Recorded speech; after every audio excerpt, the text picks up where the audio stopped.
चलो भाई, अभी सब चीज़ की पेपर वेपर शुरू हो रहा है, तो इसलिए अब हम आज से गणित पढ़ना शुरू करेंगे। तो पहला चैप्टर है अपना संख्या पद्धति। तो सबसे पहले बता दिया जाए कि ये पुस्तक जो है एच.जी. यादव का है, उसके थ्रू मैं ये भी पढ़ा रहा हूँ। तो ज़्यादा बकवास ना करते हुए सीधा टॉपिक पे आते हैं। तो भाई, इसमें से हमें सभी प्रकार की संख्याएँ, नंबर्स इत्यादि का पढ़ना है। इसमें में जो भाई मैंने इसको पढ़ के देखा, तो इसमें जो है सीक्वेंस वाइज नहीं है, तो इसलिए मैं इसको आपको सीक्वेंस से पढ़ाता हूँ। तो सबसे पहले इसमें हम पढ़ेंगे प्राकृत संख्याएं।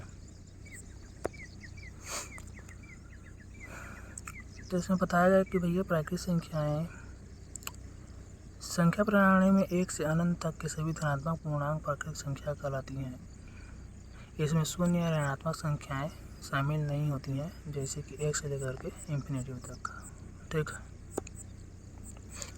मतलब ये सीधा सीधा बात है कि एक धर ले 1 से लेकर के अनंत तक जितना दे सका उतना तक गिन सका था, लेकिन हमें जीरो और माइनस वाला संख्या ऐड नहीं करना है, तब हो जाएगी अपन की प्राकृतिक संख्या। सीधी सीधी बात है और कुछ नहीं है। ठीक है, अगर बात हम जस्ट ऊपर चल देती तो पूर्ण संख्या, तो पूर्ण संख्या कालकथ है। तो पूर्ण संख्या जो है कालकथ है। जब प्राकृतिक संख्या के साथ शून्य को भी सम्मिलित कर लिया जाता है, तो यह पूर्ण संख्या कहलाती है। मतलब भाई, ये जो 1 से लेकर के इंफिनिटी तक है ना, और में अगर हम पहले में 0 ऐड कर देती तो यही पूर्ण संख्या बन जाएगी। मतलब कि प्राकृतिक संख्या के साथ में 0 ऐड करे पर वह पूर्ण संख्या बन जाते हैं। ये याद करना है और कुछ नहीं है। अब आ जाती है हम पूर्णांक संख्या में। तो पूर्णांक संख्या किसे कहा जाता है? तो पूर्णांक संख्याओं और ऋणात्मक संख्याओं के संग्रह को पूर्णांक कहते हैं। मतलब कि पूर्ण संख्याओं और ऋणात्मक संख्याओं के संग्रह को पूर्णांक कहते हैं। तो पूर्ण संख्या कहाँ है? तो पूर्ण संख्या ये रहा। पूर्ण संख्या कैसे बनता है? तो 1 से लेकर के इंफिनिटी को प्राकृतिक संख्या, और उसमें 0 से लेकर के इंफिनिटी 0 जोड़ दें तो 0 से लेकर इंफिनिटी तो पूर्ण संख्या, और उस 0 से इंफिनिटी तक में हम अगर -1 -2 इत्यादि करके जोड़ दिया जाए और ऐड कर देते हैं, तो बन जाता है आपका पूर्णांक संख्या। तो बस इतना ही सरल सा है और कुछ ज़्यादा है नहीं इसमें। देन जब उसके बाद आ जाते हैं हम लोग भैया ऊपर में। ठीक है, इसमें अपन को दिया गया है परिमेय संख्या। ये परिमेय संख्या क्या है भाई? तो परिमेय संख्या का सीधा सीधा ज़्यादा कर नहीं इसमें बताया गया है। वह संख्या पी वर्ग के रूप में व्यक्त किया जा सकता है, जहाँ पी तथा पी और क्यू जो है पूर्णांक है। पूर्णांक यानी क्या? -0 1 से लेकर इंफिनिटी तक। ठीक है, और क्यू नॉट इक्वल टू 0। मतलब ये बोल रहा था कि भाई यहाँ P/Q के रूप में होना चाहिए, मतलब 2/3 होना चाहिए कहते, और कोई भी बटे ले सका था आपन, और जहाँ पर Q नॉट इक्वल टू होना चाहिए 0 कहते। मतलब ये 2 चल रही, खाली 2 रही था, एला परिमेय संख्या बोल सकत नहीं। ठीक है, काबा कुछ नहीं है तो एक मान में नीचे 1 कुछ नहीं है, ओकर मतलब /1 है। 2/0 रही तो यह अपरिमेय संख्या है। बाकी तो इसमें तो है अंडर रूट के हिसाब से रहते ये होते। ठीक है, अपरिमेय संख्या में जब P/Q के रूप में व्यक्त नहीं किया जा सके। ठीक है, तो Q नॉट इक्वल टू 0 रहते, जैसे कि √2 हो गया आपका, √2 √3 √5। मतलब जो भाग जैसे ओकर दशमलव संख्या अनंत तक जाते, सीमित नहीं है। ठीक है ना, ये सब चीज़ किया। और आप मन के जो है पाई अभी यही अपन की अपरिमेय संख्या।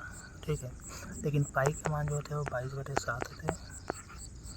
तो 22/7 अपरिमेय संख्या नहीं कहलाए। कब में P/Q नॉट इक्वल टू 0 कहे परिमेय संख्या में, तो नॉट इक्वल टू 0 हावे कब में 7 है न कि 0, तो 22/7 परिमेय संख्या कहलाई, न कि अपरिमेय संख्या।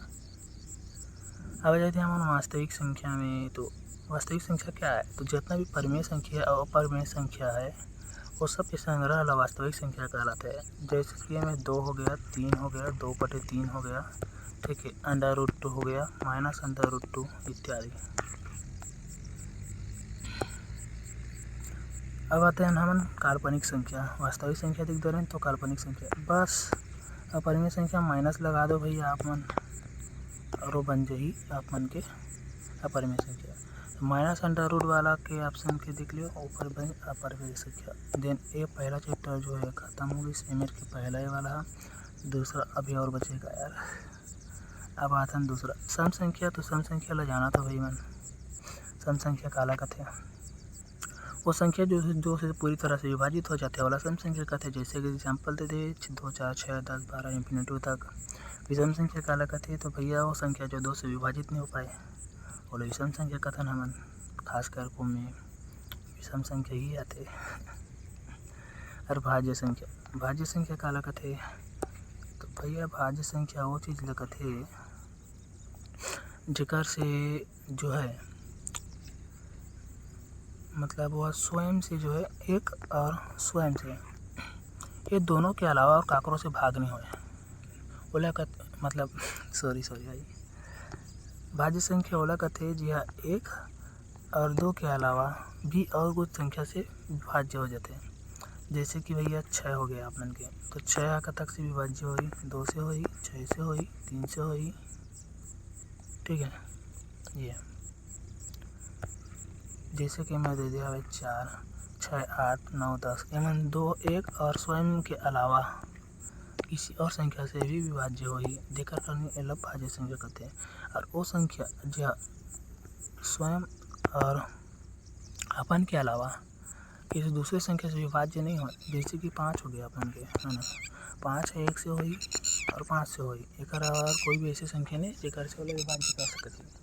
तो एक से जो 5 है और अभाज्य संख्या कर रही ठीक है।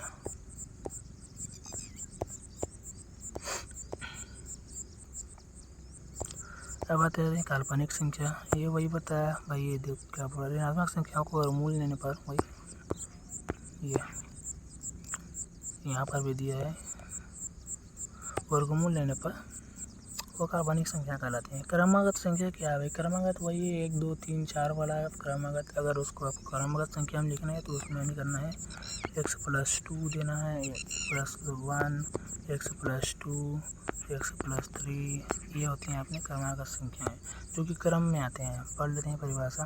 लगातार क्रम में आने वाली संख्याएं क्रमागत संख्याएं कहलाते हैं। जैसे कि 20 21 22 इत्यादि। दो क्रमागत संख्याओं में अंतर एक होता है ठीक है। हमेशा एक का अंतर होता है। किसी संख्या में जोड़ने पर अगली क्रमागत संख्या प्राप्त होती है। अर्थात यदि प्रथम संख्या x हो तो अगली संख्या क्या होगी x+1 तो x+2 ये होती हैं अपनी क्रमागत संख्याएं ठीक है। x+3 ऐसे अनंत तक। क्रमागत सम संख्या क्या कहलाते हैं? तो क्रमागत लगातार क्रम में आने वाले सम संख्याएं क्रमागत सम संख्याएं कहलाते हैं। जैसे कि 12 14 16 किसी भी संख्या में 2 जोड़ने पर अगली संख्या प्राप्त होती है। अर्थात प्रथम संख्या x है तो अगली संख्या 2 क्रमागत संख्याएं क्रमशः x+2 और x+4। जाहिर सी बात है कि भैया अगर सम संख्या बोला है तो इसमें हम पहला सम संख्या लेते हैं तो दूसरा में भी सम संख्या ही आएगा तो तीसरा में भी सम संख्या ही आएगा न कि सम संख्या। तो इस प्रकार से यह बनाया जाता है। अब बोला भैया कि क्रमागत विषम संख्या का लगाते हैं। तो लगातार क्रम में आने वाली विषम संख्याएं क्रमागत विषम संख्या कहलाती हैं। जैसे कि भैया 11 13 15 विषम मतलब विषम ही है भैया। सम के कोई नामो निशान नहीं है। किसी भी विषम संख्या से 2 जोड़ने पर अगली विषम संख्या प्राप्त होती है। अर्थात यदि प्रथम विषम संख्या x है तो अगली 2 क्रमागत विषम संख्याएं क्रमशः x+2 x+4 इनमें विषम संख्या नहीं छोड़ना है भाई ठीक है। कब एक ही तो 2 है ना x+2 x+4 और उसमें करना है वही। ये मत करिए कि भैया x+1 डाल देता है मैं तो x+3 डाल दें वो गलत हो जाएगी।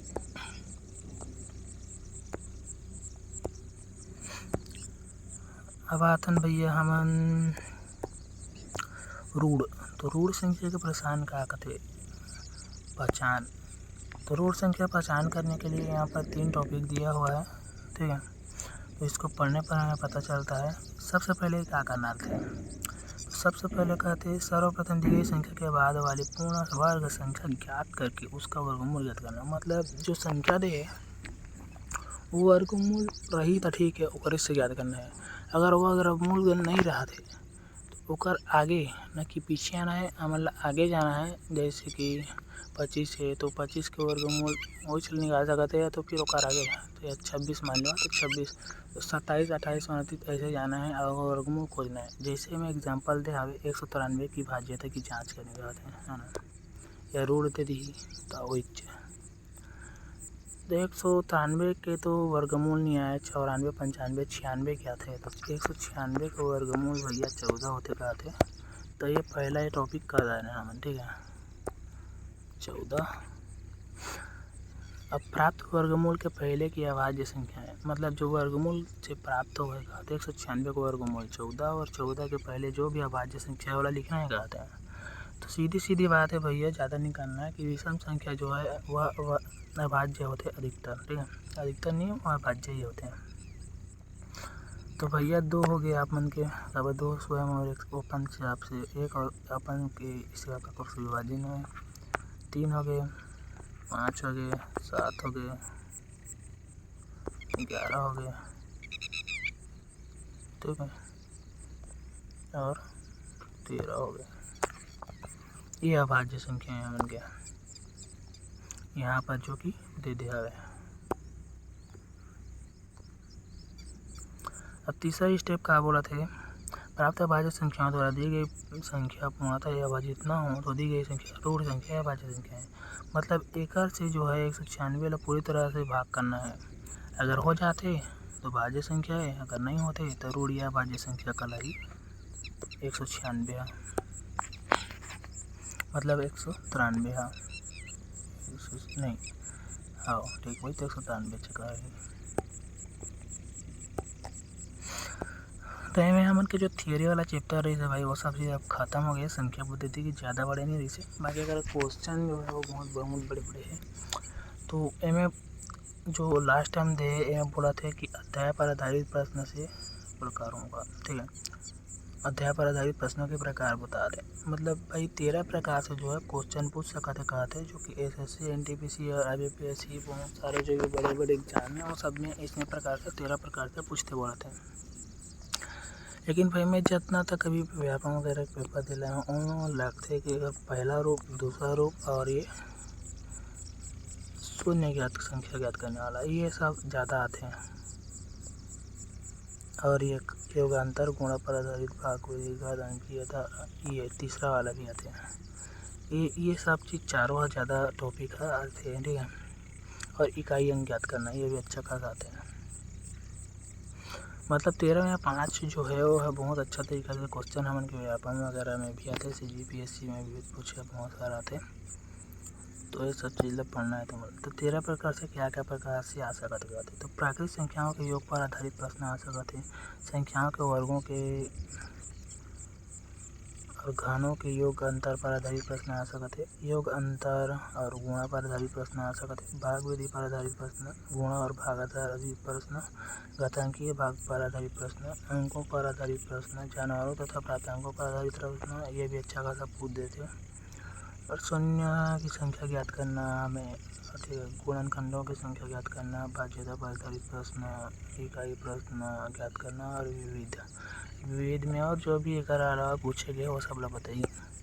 तो यहाँ उनके चैप्टर थ्योरी वाला ख़त्म हो गए, बाकी कल देखबो भाई हमन सीधा MCQs आए वाला सॉल्व करबो, जो भी क्वेश्चन बने हैं मन के प्रीवियस ईयर्स प्लस जो भी बनना चाहिए।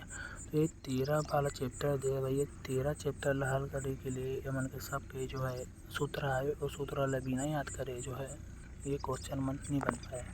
तो सूत्र के बारे में कल बात करबो, आज अपन थ्योरी पढ़ लेवा। अब व्यापम की परीक्षा में अभी ऐसे हो गया कि थ्योरी ज़्यादा पूछा था, जब तक अपन थ्योरी बेस नहीं पढ़ेगा तब तक आप मन के एग्ज़ाम क्लियर नहीं हो पाए।